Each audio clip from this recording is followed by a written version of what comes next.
Salut à tous, aujourd'hui nous allons parler de cinéma à l'occasion de la sortie du livre d'Éric Libio qui s'appelle Clint et moi, et je vais en profiter pour vous montrer des endroits chargés de cinéphilie bien connus de nos amis les Parisiens. A tout de suite.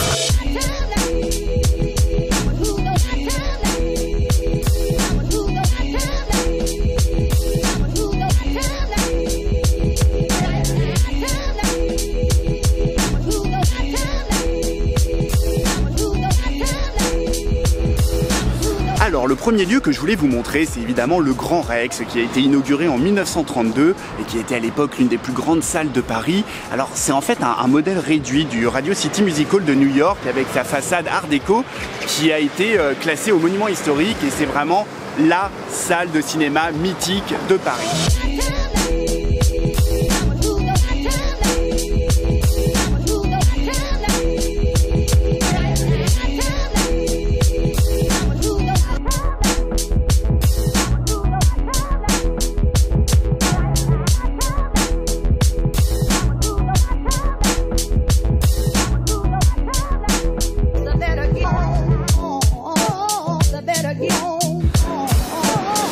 Et voici l'autre salle mythique à Paris qui s'appelle le Luxor, qui a été construit en 1921, qui est ensuite devenu une boîte de nuit pendant les années 80, avant de redevenir un cinéma en 2013.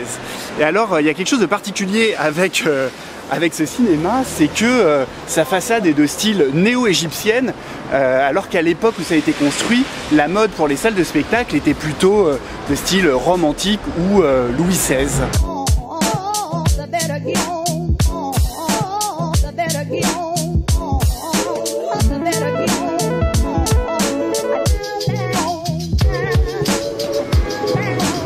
Éric Libio est un journaliste qui a été rédacteur en chef adjoint à Première, puis au service culture de l'Express, et c'est un grand fan de Clint Eastwood qu'il a rencontré plusieurs fois pour son boulot. Et il a décidé d'écrire un livre qui est plein de choses à la fois. C'est une lettre d'amour pour ce réalisateur, c'est également une autobiographie, c'est aussi un livre sur la cinéphilie. Et du coup, alors évidemment, on y parle de Clint Eastwood, mais pas uniquement. Il y a aussi question de Alfred Hitchcock, Éric Rohmer, Godard, Bergman, Antonioni, etc. C'est foisonnant. Pour le jour et un mari pour la nuit, j'ai un amant pour l'amour et un mari pour la vie. Si je le trompe le jour, je suis fidèle la nuit. Ma vie se passe toujours au ciel de lit.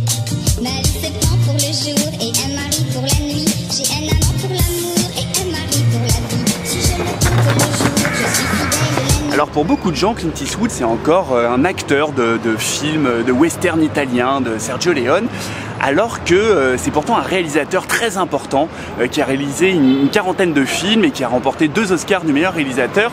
Et là où ça en fait un personnage complexe et fascinant, c'est que c'est un humaniste, mais assez ambigu, assez controversé, dans le sens où il est à fond pour les libertés individuelles, et ce qui fait par exemple qu'il est pour le port d'armes et également pour le mariage homosexuel. Ma vie se prend pour le jour et un mari pour la nuit. J'ai un amant pour l'amour et un mari pour la vie. Si je le trompe le jour, je suis fidèle la nuit. Ma vie se passe toujours au ciel de lit. Et comme je suis un sacré vénard, cette vidéo est sponsorisée par les éditions Jean-Claude Lattès, qui va me permettre d'aller faire une interview de l'auteur du livre, Éric Libio. Le jour, je suis fidèle la nuit. Ma vie se passe toujours au ciel de lit. Ma vie se passe toujours au ciel de lit. Merci. Ma vie se passe au ciel de lit. Merci.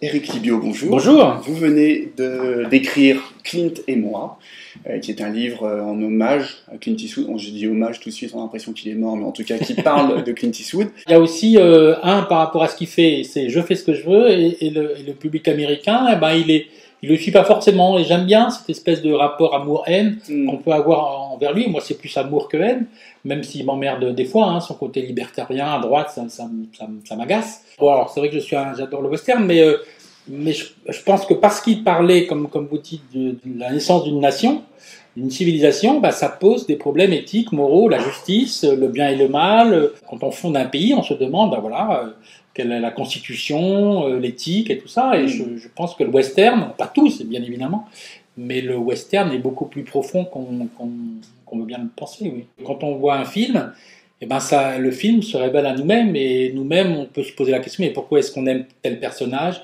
Pourquoi est-ce qu'on aime le méchant plutôt que le bon? Pourquoi est-ce qu'on aime la femme plutôt que l'homme, ou l'homme plutôt que la femme? Et je pense que c'est des choses dont à l'adolescence, on peut être conscient, parce qu'on réfléchit un peu plus à soi-même. Le cinéma c'est un art très populaire, c'est l'art populaire par excellence, donc il s'adresse à tout le monde, mais je pense qu'un film s'adresse qu'à une seule personne. Enfin, en tout cas, il y a des petits morceaux qu'on reçoit d'une façon globale, et puis il y en a d'autres qu'on reçoit que à soi-même. C'est ça, un grand auteur de film, c'est celui qui semble s'adresser à tout le monde, et en fait qui s'adresse qu'à chacun.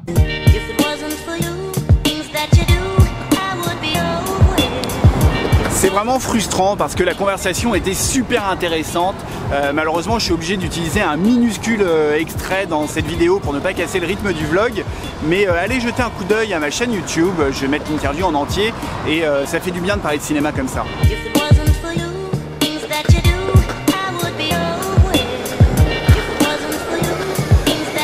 Ah, bah ça c'est dommage. C'est ici que je voulais vous emmener, c'est un magasin d'affiches. D'affiches de films qui s'appelle Ciné Images. Hop, ça ressemble à ça. Et ce qui est intéressant, c'est que ça se situe juste en face d'un autre cinéma qui est culte également et qui s'appelle La Pagode. Mais le problème, c'est que c'est actuellement en travaux. Je vous montre un peu. Normalement, ils font des affiches comme ça, des images, etc. Bref, j'ai tout faux. Je vais vous amener ailleurs.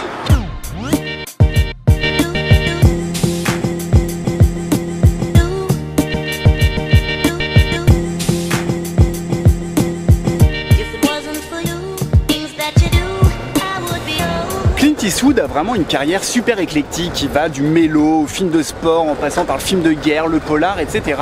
Mais ce qu'il y a de récurrent dans tous ces films, c'est qu'il y a des personnages qui sont héroïques, qui sont mythiques, mythologiques, messianiques et en même temps qui sont névrosés, qui sont torturés. Parce que ce qui intéresse le plus le réalisateur, c'est de montrer les contradictions qu'il y a dans tout être humain.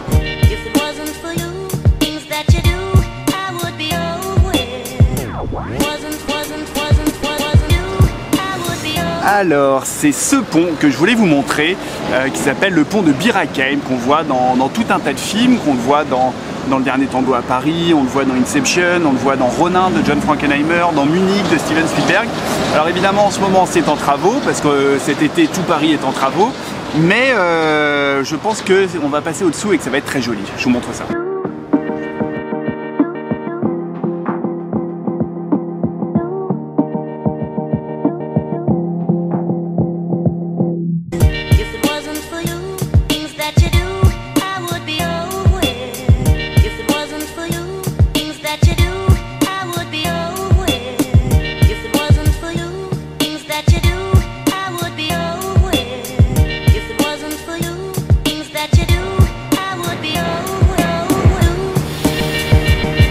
Allez, c'est fini pour aujourd'hui. Lisez Clint et moi de Éric Libio. Allez au cinéma aussi tant que vous y êtes. À la prochaine. Ciao. Bergman, je ne tacle pas. C'est-à-dire, j'ai mis très longtemps à l'apprécier. Ouais, mais vous dites aussi que vous vous ennuyez toujours sur le 7e saut. Oui, alors ça.